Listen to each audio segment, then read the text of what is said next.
In this video, you'll learn how to preview a website in Webflow. This process allows you to see how your design will look and function before publishing it. Start by navigating to the Webflow website, open your preferred web browser and enter the Webflow URL in the address bar. Once the page loads, you will be directed to the Webflow dashboard where all your projects are displayed. Next, locate the section labeled Sites.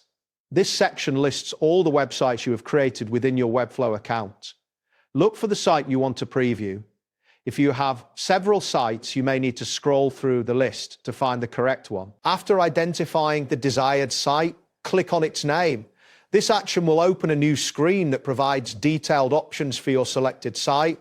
You will see an option labeled Open in Webflow. Click this to enter the Webflow Designer. Once you are in the Webflow Designer, you will see a toolbar on the left side of the screen. Look for the eye icon, which represents the preview mode.